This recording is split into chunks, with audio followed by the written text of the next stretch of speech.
So welcome, ladies and gentlemen, and guests of all genders and ages. We are gathered here for the launch of a very special initiative that's intended as much more than just an initiative, because, we are doing this for several years. That's the hope. It doesn't end over here.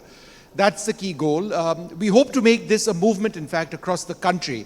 Samarth by Hyundai, mobility, accessibility, and inclusivity for all, because the disabilities that some of us have to live with should not define how we live or what we can or cannot achieve. And who better than to talk about that than Nitin Gadkari, the Minister for Road Transport and Highways.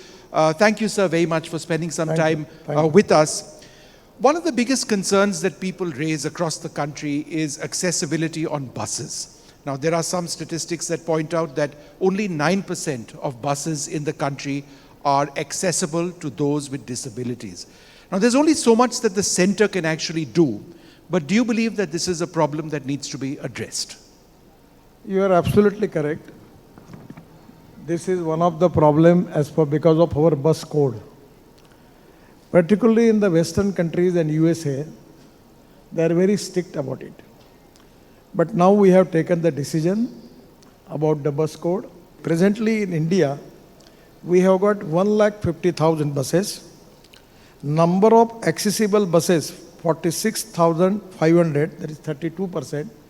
But still, as far as the buses are concerned, I am not satisfied about it. Somewhere in the buses, like in Pune and even in some city, it is very difficult to, even the way in which the doors and other things are not appropriate. Number of fully accessible buses is 9,239, that is 20%. And government is committed to make 25% of government-owned public transport vehicles fully accessible. Right. And it is the duty of the government, because this is the population. Average 4% of the people are physically handicapped, because it is really, as far as the awareness in the Western countries, the USA, their picture is totally different. But in India, after 2014, when Modi ji taken charge as a Prime Minister, our government has given special priority for that. आपने buses की बात की. आज हम हंडे द्वारा समर्थ एक कार्यक्रम, एक पहल की शुरुआत कर रहे हैं, और उस ओर अपने आज दिन भर अपने जो दिव्यांग हैं, अपने विकलांग हैं, उनसे बातचीत की, उनसे चर्चा की. आपका जो मंत्रालय है, क्योंकि हमारी चेष्टा भी यही है कि उनकी राह जीवन की सुगम हो, और आपके मंत्रालय की भी कोशिश यही रही होगी कि उनका जीवन सुगम हो घर से बाहर निकलते ही. किस ओर आपका मंत्रालय आगे बढ़ रहा है, क्या आप हमसे साझा कर सकते हैं? देखिए, आप हमको मदद करिए. मुझे जो भी ऐसे लोग अप्रोच होते हैं, कभी उनके आंखों में प्रॉब्लम होता है, किसी को हाथ नहीं चलता, किसी का पैर नहीं चलता, वो नीचे से ब्रेक नहीं लगा सकता, मैं धन्यवाद दूंगा ऑटोमोबाइल इंडस्ट्री को कि 1,47,000 ऐसी कार है कि जो स्पेशली दिव्यांगजनों के लिए डिज़ाइन की गई है. और जब भी हम ऐसे प्रॉब्लम आते हैं तो मुझे बहुत बार केसेस आते हैं कि क्योंकि ये सब्जेक्ट स्टेट गवर्नमेंट के और हमारे दोनों के साथ है, तो आरटीओ ने भी लाइसेंस नहीं दिया, तो फिर हम उसके ऊपर उपाय ढूंढते हैं. और ये 9 साल में मैं इसका मंत्री हूँ, और मैं विशेष रूप से संवेदनशील हूँ. और मैं आपको कहूँगा कि जो भी दिव्यांग है, ऐसा है जिसको लाइसेंस नहीं मिला है, जिसका प्रॉब्लम है, क्योंकि प्रॉब्लम अलग अलग प्रकार के हैं. किसी के दोनों पैर भी काम नहीं कर रहे, किसी के एक हाथ काम नहीं कर रहा है. तो हम लोग हर चीज़ पर उपाय ढूंढ रहे हैं, नियमों में दुरुस्ती कर रहे हैं, और उनको लगातार हमको समाज के साथ बराबरी में आने का उनका अधिकार है. ये उनका फंडामेंटल राइट है, और हमने उनको मदद करनी चाहिए. हमारा कर्तव्य हम कर रहे हैं. इवन आपकी भी नज़रों में ऐसा कहीं आता है कि भाई दिस इज़ ए प्रॉब्लम, जिसके कारण नहीं हो रहा है, तो लगभग अभी तक 9 साल में जितने हैं उतने प्रॉब्लम सॉल्व किए. अगर होगा तो मुझे दीजिए, हम उसके ऊपर वे आउट निकालेंगे और सॉल्व करेंगे. सर, इस इनिशिएटिव के द्वारा हमारी कोशिश ये है कि हम सहानुभूति नहीं, लेकिन लोगों को संवेदनशील बनाएं, अपने समाज को भी साथ लेके चलें. हमारा जो ट्रांसपोर्ट विभाग है या आपका मंत्रालय है, किस तरह से जागरूकता फैला सकता है कि जो हमारे दिव्यांग हैं या हमारे विकलांग हैं, उनके प्रति हमारा नज़रिया एक समावेशी हो? देखिए, पहला तो इम्पोर्टेंट थिंग है पब्लिक ट्रांसपोर्ट में, यानी बड़ा दुख और दर्द का विषय है हम लोग पूरे विश्व में कहीं भी जाएंगे, गवर्नमेंट ऑफिस में जाएंगे, होटल्स में, 5 स्टार होटल में जाएंगे, रेस्टोरेंट में जाएंगे, एवरीवेयर दिव्यांगजनों के लिए अलग व्यवस्था है। वो कैसे ऊपर जाएंगे। हमारे पूरे बस ट्रांसपोर्ट में अभी तक जिस प्रकार की सिस्टम थी, कभी इनके बारे में विचार ही नहीं किया गया। और ये जो 9,239 बसेस है, इससे मैं समाधानी नहीं हूँ। अब जो फाइनल कोड जिसका नोटिफिकेशन निकलेगा, इसके बाद हर बस ऐसी होगी जिसमें दिव्यांगजनों का पूरा विचार होगा और उनके लिए पूरी सुविधा होगी।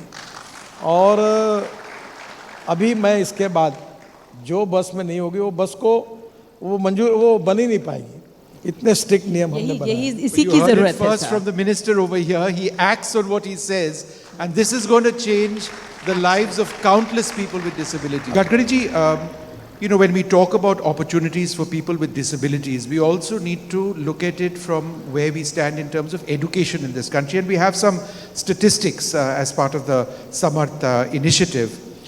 Only 36% of people with disabilities in India are employed. That means more than 60% of people with disabilities do not work. Beyond your ministry, how is it your goal as a political leader to spread the importance of opportunities through education for those with disabilities? Actually आपने बहुत अच्छी बात पूछी है। मैंने उज्जैन में एक दिव्यांग पार्क देखा, फिर उससे 3 गुना बड़ा 4 एकड़ जगह पर मैंने एक दिव्यांग पार्क बनाया। उसका कंसल्टेंट उज्जैन से ही है और वहाँ इतना अच्छा है कि ऑल टाइप ऑफ दिव्यांगन, जहाँ वो ब्रेन लिपि में लिखा हाथ लगाएगा तो उसको समझेगा, ऑल टाइप के इक्विपमेंट्स, उनके स्पोर्ट्स के इक्विपमेंट अलग से, तो दिव्यांग पार्क बनाया। फिर हमारे यहाँ मराठी में मेंबर ऑफ पार्लियामेंट को खासदार बोलते, खासदार क्रीड़ा महोत्सव, तो अभी वो चालू हो रहा है, जो इनकी भी सहयोग मिलता है उसको। 60,000 प्लेयर खेल रहे हैं और 48 ग्राउंड्स हैं और 53 गेम्स हैं। तो दिव्यांगों के लिए अलग ये होता है। तो अभी मैं 7 एकड़ जगह पर स्पोर्ट्स का केवल दिव्यांगजनों के लिए एक बड़ा ये बना रहा हूँ, स्पोर्ट्स का बड़ा स्टेडियम बना रहा हूँ। और मुझे लगता है कि हर शहर में कम से कम अलग अलग प्रकार का एक गार्डन, एक स्पोर्ट्स के बड़ी अलग अलग प्रकार के, उनके स्पोर्ट्स अलग है, उनके स्पोर्ट्स के नियम अलग है और उनके भाषा अलग है, उनके लिए इलेक्ट्रॉनिक्स की जो इक्विपमेंट्स है वो अलग प्रकार की है। इसमें काफ़ी लोगों ने रिसर्च किया और स्टडी किया है और मुझे लगता है कि ये हर व्यक्ति का फंडामेंटल राइट है, वैसे उनका भी है कि उनके विकास के लिए उनके अधिकारों को विचार करते हुए इन सब प्रकार की फैसिलिटी जो आम लोगों के लिए है वही फैसिलिटी उनको मिलनी चाहिए और हर शहर में, हर गांव में इस प्रकार की व्यवस्था होनी चाहिए, क्योंकि अभी इसकी संख्या मेरे अंदाज से 4% से ज़्यादा हो गई है। तो मुझे लगता है कि ये होने से उनको एंटरटेनमेंट होगी, मनोरंजन होगा, उनका पॉजिटिविटी बढ़ेगी, उनका मोरल बढ़ेगा, उनके म्यूज़िक इक्विपमेंट अलग अलग प्रकार के हैं। और एक बात मैंने देखी अब ये कि जो दिव्यांगजन है वो कोई अच्छा बांसुरी बजाता है, कोई अच्छा वायलिन बजाता है, कोई अच्छा गाता है, तो उनमें भी हैंडलूम, हैंडीक्राफ्ट्स में भी अच्छा काम करते हैं। तो हम लोगों ने अभी जो दिव्यांग पार्क बनाया उसमें ऐसी स्पेशल रूम्स बनाई कि वहाँ दिन भर वो सुबह आएंगे और शाम तक रहेंगे और वहाँ वो अलग अलग प्रकार के हैंडलूम, हैंडीक्राफ्ट्स में इधर उधर कुछ चीज़ें बनाएंगे। तो ये बहुत ही अच्छा, जिसमें आप कह रही है वो बहुत इम्पोर्टेंट कि उनको वो बराबरी का अधिकार मिलना चाहिए, सहानुभूति की ज़रूरत नहीं, उनके अधिकारों की रक्षा की ज़रूरत है। जी। आप जैसा कार्यक्रम कर रहे हैं इसमें काफ़ी लोगों तक ये बात पहुंचेगी और धीरे धीरे हमारे देश में इंटरनेशनल स्टैंडर्ड की सब प्रकार की सुविधाएं इन सब के लिए प्राप्त होगी और ये सहानुभूति के रूप में नहीं, ये उनका अधिकार है बराबरी का और उनको मिलना चाहिए, यही भूमिका इसके साथ रखनी चाहिए। आखिर में एक सवाल सर, जो ये हमारी पहल यहाँ पर चल रही है, 1 साल चलेगी हंडाई द्वारा समर्थ की, आपकी क्या उम्मीदें हैं इस तरह के इनिशिएटिव से? क्या मिलके हासिल किया जा सकता है? देखिए, मैं आपको एक बात बताता हूँ। हमारे यहाँ नागपुर में एक दिव्यांग युवा है, वो पैदल भी चलने की छोड़ो, वो एक दोनों पैर नहीं उसको, वो व्हील चेयर पे, उसकी एक स्पेशल चेयर बनी उसके ऊपर चलता है। उसने एक 20 करोड़ की फैक्ट्री बूटीबोरी एवैडीसी में डाली थी। फैक्ट्री को आग लग गई और जल गई। उसने फिर फैक्ट्री खड़ी की और प्रॉफिट कमा रहा और अच्छा काम कर रहा है और उसको अवार्ड मिल रहा है। तो मैं आपको एक बात कहूँगा कि जैसे आपने आज का कार्यक्रम किया है, तो विशेष रूप से ऐसे जो फिजिकली हैंडीकैप्स हैं और अपने जीवन में जो यशस्वी हुए हैं, उनकी स्टोरी अगर आपके माध्यम से अगर जाएगी तो पॉजिटिविटी और सेल्फ कॉन्फिडेंस जो लोग आज हैं उनके मन में बढ़ेगा। और मुझे लगता है कि उनमें बहुत टैलेंट है, केवल उनमें आत्मविश्वास बढ़ाने की आवश्यकता है। और ऐसे कार्यक्रमों से, ऐसे उदाहरणों से उनका मनोबल भी बढ़ेगा, पॉजिटिविटी बढ़ेगी और आत्मविश्वास बढ़ेगा और वो सभी क्षेत्र में काम कर सकेंगे। And attitudes will change. Thank you so much, Minister, for being with us. It's always wonderful speaking to you. Before you go, I'd like to invite Mr. Onsu Kim, Managing Director and CEO of Hyundai Motor India, and Mr. Tarun Garg, CEO of Hyundai Motor India, to present Mr. Gadkari with a small memento.